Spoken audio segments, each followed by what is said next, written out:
MickeyTheCarryTrainer.com. Beautiful bore sight solutions, sexed up Glock 48, Mariglow sights, Tango down parts, Apex tactical trigger. Of course, when it's loaded, which it's not now, Super Bell ammunition. And I carry this one in a Dark Star gear holster. Beautiful. What a lucky time we're in that stuff like this is so available, so reliable, and does such a good job at increasing our ability to protect and defend innocent life. There's a problem, though. These things only fit the slimmest and most narrowest of human interactions that result in the requirement of deadly, aka lethal force. You've got to be in a situation where you are in fear of legitimate death or great bodily harm, or the person that you're trying to defend or help is in that situation. First of all, there is nobody behind the camera today. I am alone in a safe training space. I'm going to take you guys on a trip today. We're going to go on a little bit of a trip, and I'm going to introduce you to some friends of mine and share a place that's very special, near and dear to me, with some of my closest friends, companions, and training partners.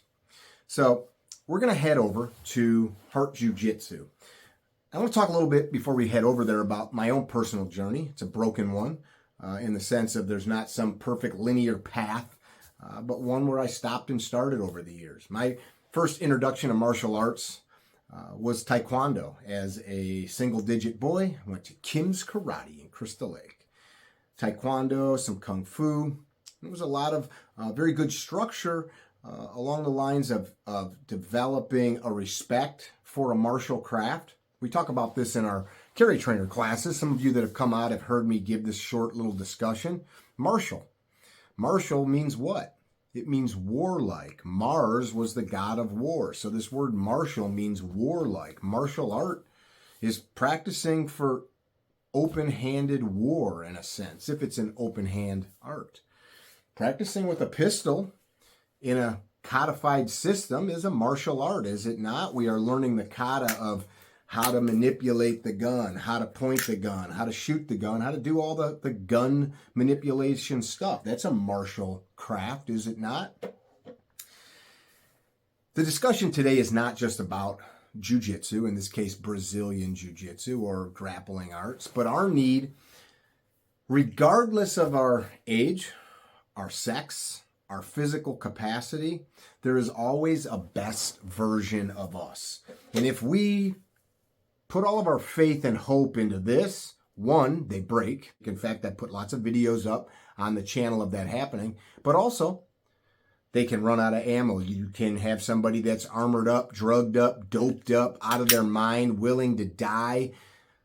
Things happen, right? Guns are not magic off switches. So I'm just a purple belt in Jiu-Jitsu, which I'm very proud of. I started training Brazilian Jiu-Jitsu in the late 90s, early 2000s, and it would be a lie to say I've trained since then. I started in those days, and then job, work, injury, excuses got in the way. My good friend, and in this case, coach, student sometimes when he's out on the range with me, Dan Hart, said to me one day, he's like, man, why don't you just show up? That's a novel idea. And so for the last 5 years or so, I've showed up and learned a lot, gained a lot, got a lot more fit, made some great friends that I wouldn't have otherwise. I forgot to tell you, we're going to a morning class. So cue Mickey's morning startup in 3, 2,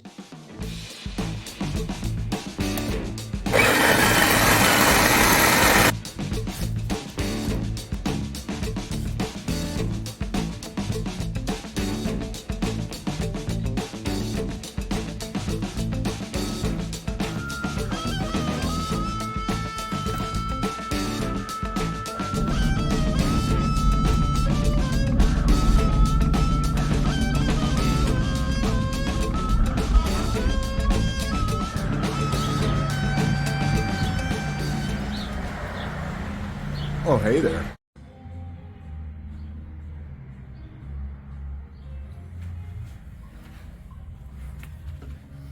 Side control, calf guard, whatever.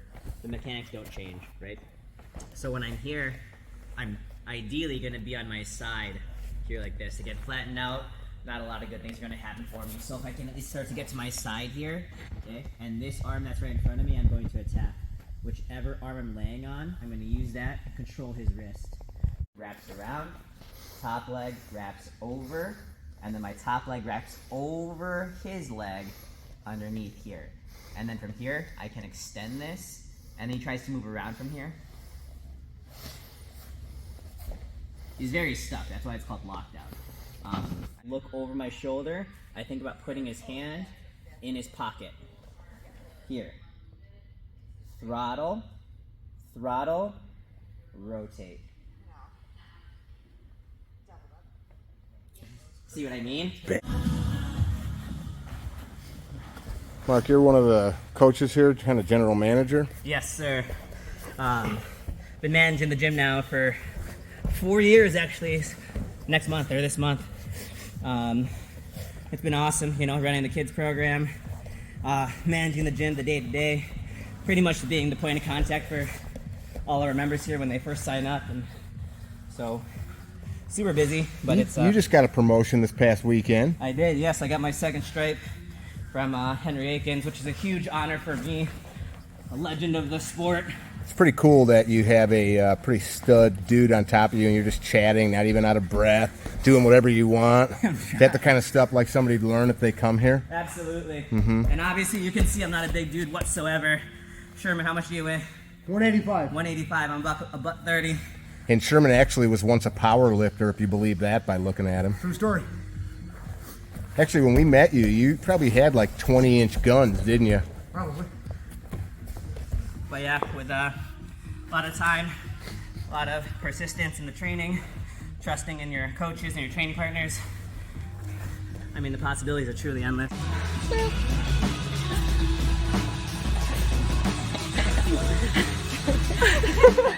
Yay!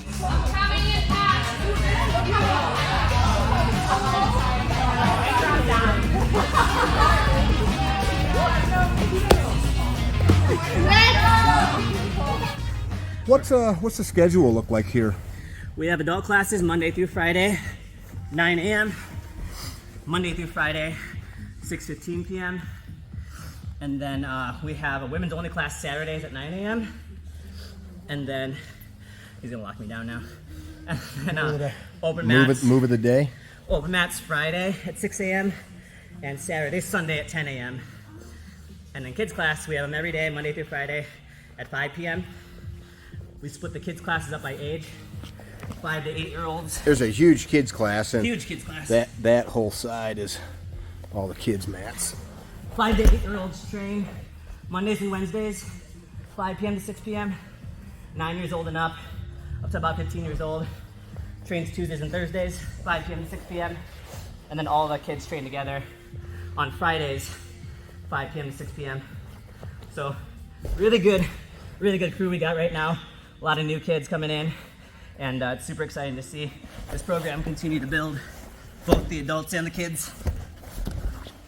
What other amenities are here? So we got a lot going on in the back.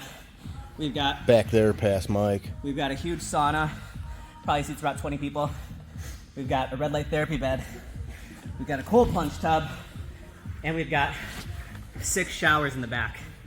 You know, I tell everybody, you can't find a place that has the instruction that we have, the training partners that we have, and the amenities that we have. It's truly one of a kind. Whole weight room back there. Full weight room, cardio equipment. So it really is a one-stop shop gym. You want to get a lift in? Go ahead. You want to roll? Go ahead.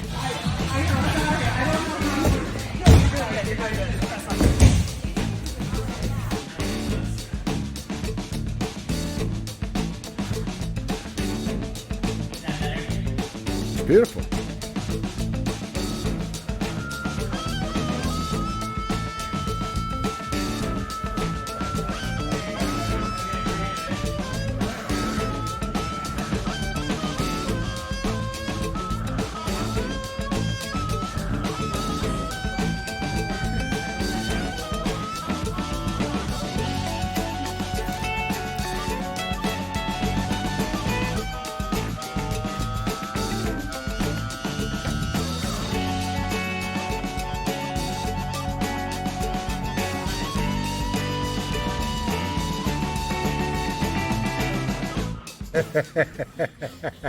He's like, I'm gonna be on camera.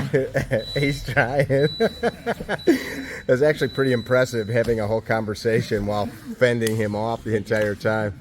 Yeah. So yeah, super busy schedule, and like I said, it comes down to, for me, the training partners and the coaches, because these are the people that are going to help you out the most, develop your skill set, and improve. So we got a really great crew of people here. There's one of them. That are all in here to help each other improve, grow, because we all understand that no one gets to where they are on their own. They need help, they need training partners, they need coaches, they need instruction. So yeah, so come by, check it out.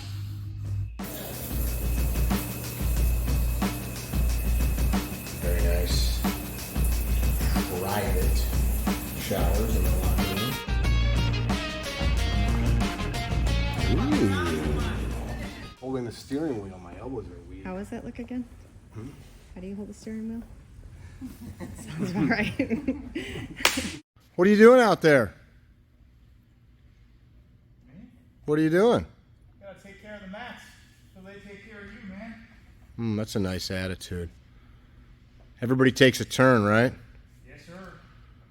Do people learn self-defense, or is it just patty cake, like wrestling around? Like, can somebody come and spend time here? Because you see this stuff now on TV, and it's all sporty now. Yeah, so the thing is that what we talk about in our classes is that what we train, how we train, and the way that our classes are structured, it checks off all the boxes. So whether you're coming in here trying to just learn strictly self-defense, if you were in a situation where you needed to, defend yourself or a loved one, what we do here will help. If you want to go out and compete and go get some medals and test yourself on those competition mats, what we do here will help. If you're in here just trying to get in shape, be a part of a community, make some new friends, we're also here for that too. So I always tell people, whatever your why is to come train, you're going to get all of that and then some. So it definitely does all of those things.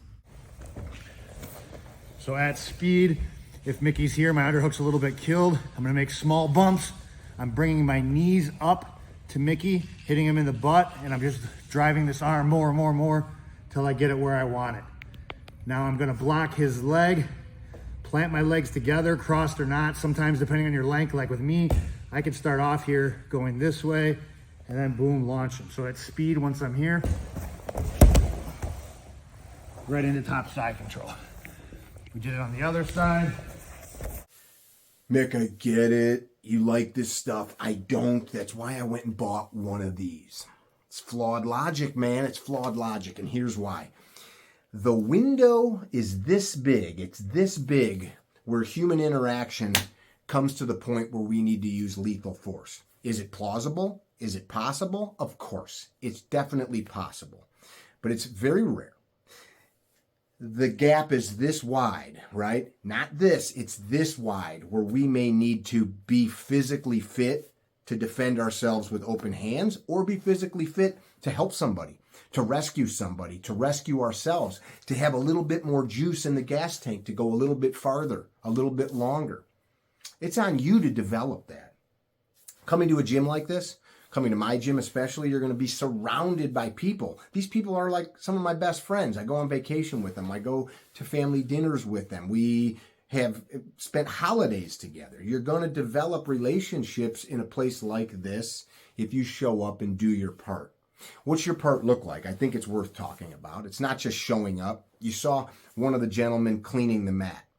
Well, why would you do that? That's him saying, I care enough about this place, my space, right? This space that my friends and my community come to.